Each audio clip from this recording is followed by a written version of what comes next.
Welcome to Divisionalysis, I'm Fog. We have a competition for the most damaging build, and in order to find out what the most damaging build is, we have to pair it with the most damaging skills. Let's go.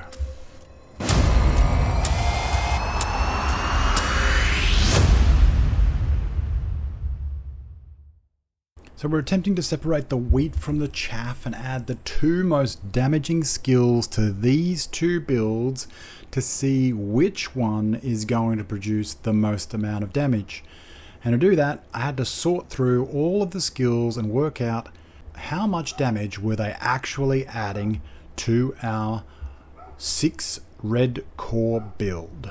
To do that, I considered their uptime, the number of targets that they could engage, the cooldown time, how long it took to deploy them, whether they initiated a status effect, how long that status effect lasted, and overall how much damage they would add to our build using the maximum mods that they possibly could. 0 expertise added, but every buff possible from Keena's watch.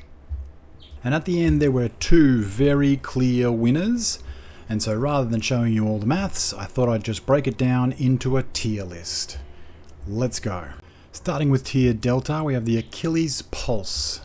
Achilles Pulse on a 6 red build will give you 1 zone, and that zone will add straight headshot damage to any shot that lands on that zone, and it's headshot damage that is unadulterated by any diminished returns. It is a straight 75% amplification to the damage on that build for when you hit that zone.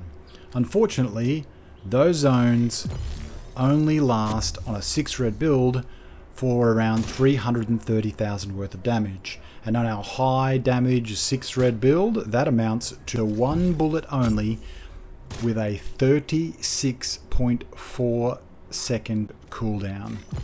That's enough time for most weapons to have gone through 6 whole magazines. That's 75% added to 1 bullet out of 6 magazines, meaning that we are at less than 0.25% worth of damage added to our build.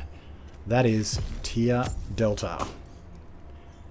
Tier Charlie has a few more entries in it, and each one of these are going to add between 0.5 and 1% to the damage output of your 6 red build. Every one of these skills has the potential to damage more than a single enemy at a time, which increases their potency. But the biggest letdown for the majority of these skills is their long cooldown time. The flame turret, the explosive sticky, and the fire sticky, all with 54.5 second base reload times, and the others being at over 25 seconds, up to 27 seconds, reduces their capability to deliver damage at a consistent level. Some of them, their deployment time also impacted their capability to deliver damage because it's taking away from time spent actually firing our weapon, and on our 6 red build, that is where the majority of our damage comes from. Nevertheless, all of these talents, tier Charlie delivering between 0.5 and 1% addition to our damage output. Tier Bravo. Now this category sees a reduction in cooldown time, which means an increase in their average damage per second available. Some of them will deliver status effects as well, like the Explosive Seeker and the Stinger. But overall, these talents are still only able to deliver between 1 and at maximum maybe 1.6% DPS increase for our 6 red build. The top spot amongst this tier is held by the Striker Drone, but that is very dependent on the level of play that you're at, because the Striker Drone, although it has an incredibly long duration, that is 100% limited by the health of that drone. And in legendary play, which is kind of what we're comparing as far as our damage delivery builds are concerned, that average duration is significantly impacted to the point where I could have almost dropped this down to tier Charlie. let's get to the pointy end of the stick, Tier Alpha.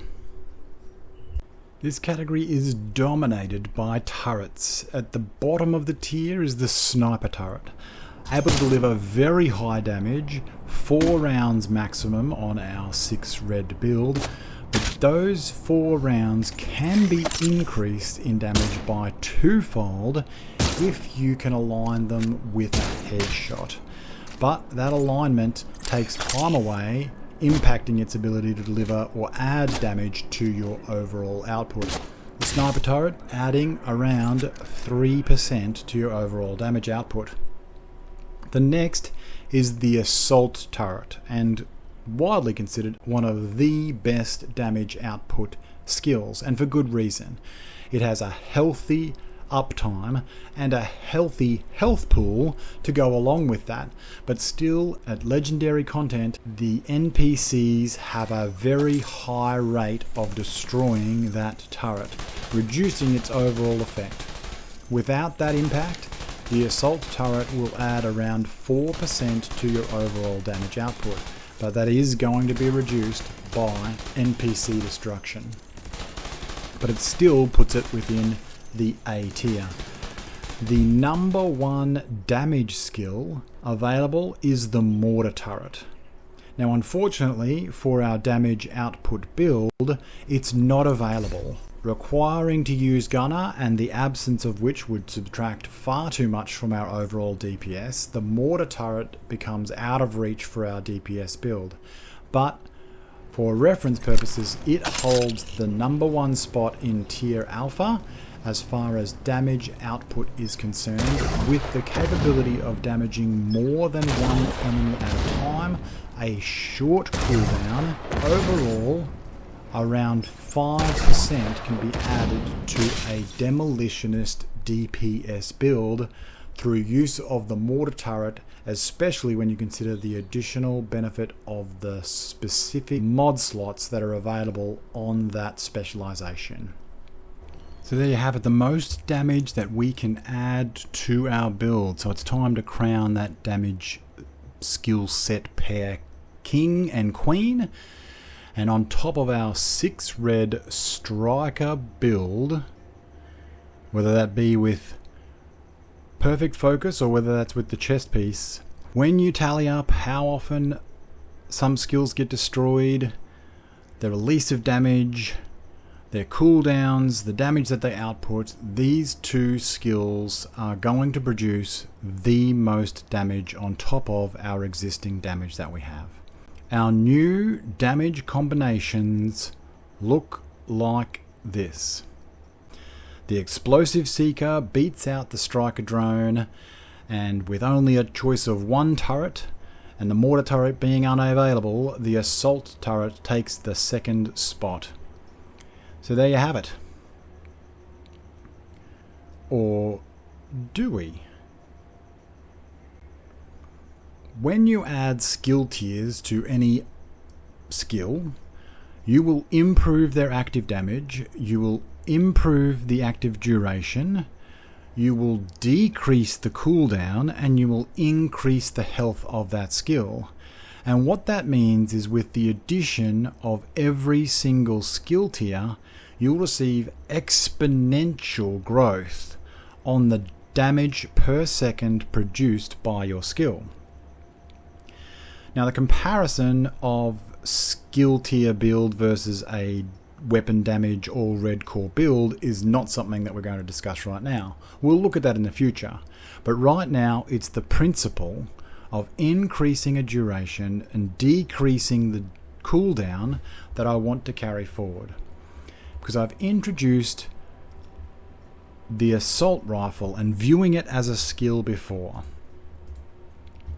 Currently on our 6 red striker setups, those 2 builds are capable of generating on average around 6 million DPS. The duration for a FAMAS on a striker's build sits at around 2.9 seconds that it can deliver that for before it has to go into cooldown, aka a reload, and on average with the weapon handling buffs provided by Gunner, That cooldown or that reload time is 1.6 seconds. Now to compare that to our top damage producing skill available on a gunner build, the assault turret. The assault turret will produce around 250,000 DPS. It might be active for a long time, but if it gets killed or it goes down, it's going down for 22.7 seconds. The addition of damage skills amounts to very, very little on an all-red build. If we look at the FAMAS's description, using this skill, being the FAMAS, exposes the agent to damage. And that is, without fail, the most limiting factor when it comes to the duration for which you are able to apply that 6 million per second that you have available. And then we also have missed shots reduce active damage, another major factor in our ability to deliver what our build promises us, which is around about that 6 million per second mark. Any skill that is able to either reduce or increase those aspects respectively is going to make a considerably greater improvement to your damage per second output than any addition of a damage skill. Instead of focusing on damage and increasing damage, what we can do is increase the duration of time for which we can apply the damage that's available to us, and we can increase the frequency with which we can deliver that damage, making a much greater impact on our overall damage output. And so that takes me to tier S. The first of these is the decoy. Now the decoy does not add damage, it does not increase your ability to absorb damage or mitigate it, but what it does do is divide the damage that's coming your way and therefore reduce the amount of incoming damage that you will take when you have to expose yourself in order to deliver the damage that your weapon possesses. The decoy has some interesting traits, and the AI or the NPCs are programmed to engage enemies based on a threat level. And that's where the decoy gets its threat level from. And an increase in skill tiers will increase that threat level. The way that that threat is calculated is based on your potential damage. In a group setting, a 6 red build will actually attract more attention from the NPCs than a 6 blue build will. The next portion of it is proximity. The closer that you are to an NPC, the higher the threat that you represent, and then it's also based on the amount of damage that you are dealing to that enemy. Given the lack of any other enemy to engage or posing any threat, every single one of these NPCs is now engaging the decoy. And we can tell this because every enemy that engages the decoy is then pulsed. On a 6 red build, the decoy will produce a 100% copy of your threat level. It will attract more attention from NPCs if its proximity is closer, so if it is standing closer. But as soon as you deal damage to enemies, which your decoy is not capable of, you will start to draw more and more attention from the NPCs. If you can place your decoy in a position that cannot receive fire from NPCs, then its duration will last as long as it possibly can. If you expose it to damage, then it will be destroyed much faster and reduce its impact to divide the NPC's attention away from you. But at 6 million DPS per second, all it has to do is reduce your incoming damage and allow you to deal damage for 1 or 2 seconds longer than what you would be able to without the decoy up, and already it has exceeded the amount of damage that can be produced by a damage skill. Now, although other skills possess this same capability of dividing attention, The decoy is at S tier because it is significantly better at doing so. And because it doesn't require line of sight in order to draw attention, it lasts for much longer under fire.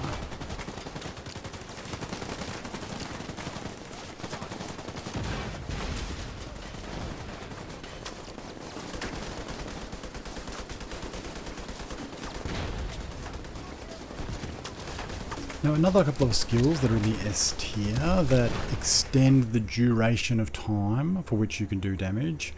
In this case, it's more to do with the frequency with which you can do damage in combination with extending duration. Now although on a 6 red build, the 10 seconds that it takes you to get back to full health or full armor can seem quite painful, this amounts to 750,000 worth of armor in the space of 10 seconds. But where the healing skills really come to the fore is where you would normally require a medkit, which is going to take you out of the battle for a full 2+ seconds. Healing skills will put you back into the fight without having to do that, therefore increasing your damage in the case of these builds by 12 million in damage. That property alone would only need to occur once in a minute to equal and exceed any of the damage skills as far as improving your damage output is concerned. Now above S tier, there were 2 skills that set themselves apart, elevating them to the must-have status as far as damage output is concerned. Both of them not considered to be damage skills in their own right, but both of them adding significantly more damage to a damage build output than any other 2 skills. Coming in at the number 2 spot is the Booster Hive. Delivers a stimulant to you and nearby allies if you're working in a group, but for a single solo player, which is what we're looking at for damage builds, it is going to provide you melee damage, completely useless, but it is going to provide you as an added benefit hazard protection, but most importantly to your damage output, it is going to provide you with weapon handling. And with mod slots occupied by maximum buffs, you are going to have 12 charges that are going to deliver a 22% buff to your weapon handling. That is a massive increase to your accuracy, your stability, and for frequency of damage, your reload speed. At a 22% buff amount, you're going to see reload speeds that are between 17 and 19% faster than what they normally would be on your strikers gunners build. For context, that's around 50% the buff that you can get on average from fast hands. That's a huge decrease in your weapon's downtime and the time that you are not doing damage. You're going to be onto targets quicker, increasing your DPS, and that increase in DPS from reload speed only is going to be around 5%, but then you also have the increase in your stability and your accuracy, and this is something that I'm going to be talking about in the next episode. But on average, the Booster Hive will improve your damage per second on your all red strikers build by around 8%, putting it head and shoulders above tier alpha and into the must-have category on your damage build. But the absolute top spot, once again, not a damage skill, but increasing your damage, this time through duration of damage, the Crusader Shield. With base mods added, or the best mods that you can get applied, on your 6 red build, you are adding around 1.5 million worth of base health points as far as shield health is concerned, increasing your total HP by 200%, and all the while that additional 200% is going to be regenerated 40,000 HP per second without expertise. And for context, that is roughly the equivalent of what the healer chem will heal you for. On a 6 red striker build, whether that be on the striker's chest or on the perfect focus build, that build on average will output around 6 million DPS. Your ability to deliver damage on an all damage build is so important that any ability to improve the duration for which you can deliver that damage has significant effects on your damage output. And given the shield's cooldown time is only 18.2 seconds, what amounts to maybe 4 magazines, you could stand in the open, have the shield extend your duration of damage by only 1 second, and that 1 second extra of damage over 4 magazines would still put it above the level of tier alpha as far as damage output is concerned. It is best in slot for a damage build by a considerable margin. So our most damaging build is nearly complete. There's only one step left, and that is to add in the most damaging weapon and weapon talent for both of these builds. We will do that in the next episode, and we will crown the most damaging build in the Division 2, at least in my opinion, but backed by some pretty hefty research. Hit the like button. If you want to see more, hit the subscribe button. And if you want to see that most damaging build get crowned, then I will see you in the next one. Fog out.